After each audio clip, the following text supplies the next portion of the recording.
Hi friends, welcome to my channel. घरे किछि परिबा नथिले आम ओडिया घरर फेमस नड़िया बरा तो निश्चित हुए। आज मु आपण माननको मो स्टाइल रे नड़िया बरा बनै देखैबी। तो चलंतु देखि नबा आज रेसिपी।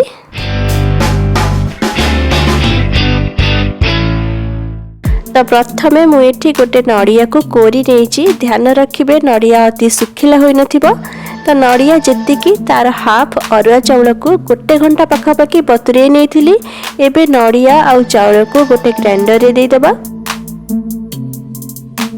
सेथिरे गोटे सिझा आलू को ग्रेट करी नेउची।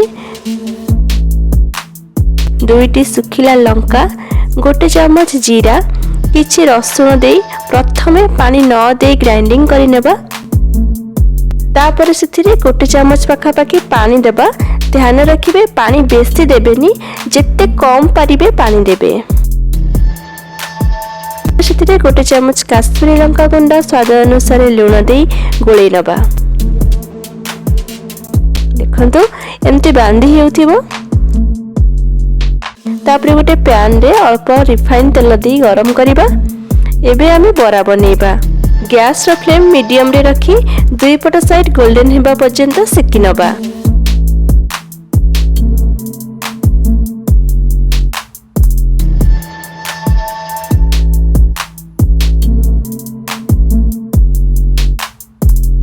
तापर आमे तरकारी पाई मसला बनै नबा। तो गोटे चमच काश्मीरी लंका गुंड, गोटे चमच हळदी गुंड, गोटे चमच धनिया गुंड, हाफ चमच जीरा गुंड, अल्प पानी दे गोटे पेस्ट बनै नबा। तापर गोटे ग्राइंडर रे 7 रु 8 कला रसुण, गोटे इंच अदा, 2 रु 3 लवंग, गोलमरिच आ पानी दे चिकन के ग्राइंडिंग करि नबा।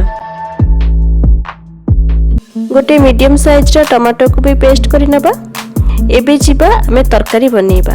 तो गोटे कड़ाई रे 2 रु 3 चमच सोरिष तेल देई आलू को आमे भाजी नेबा। मु एठी सिझा आलू नेची, आपण कंचा आलू भी नेई परिबे। सेम कड़ाई रे 2 रु 3 चमच सोरिष तेल देबा।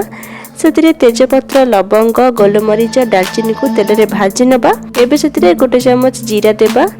गोटे मीडियम साइज रे पियाज को गोल्डन हेबा पर्यंत भाजी नेबा। एबे एथिरे आमे पेस्ट करी रखितिबा मसला गुंडा देबा।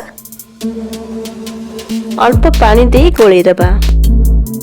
तापरे आमे अदा रसुण रो पेस्ट दे कसी नबा। सेतिरे स्वाद अनुसार लूण, अल्प कस्तूरी मेथी दे कसीबा। मसला कसीबा परे आमे टमाटो पेस्ट दबा। गोटे चमच मीट मसला दे टमाटो रो कंचा स्मेल जिबा पर्यंत कसी नबा। देखंतु मसला भलो से कसी हे आसलेनी। एबे आमे भाजी की रखितिबा आलू को दे दबा।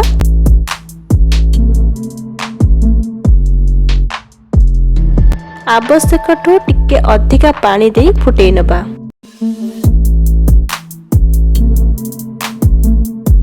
पानी फुटी आसिले आमे नड़िया बरा को देबा।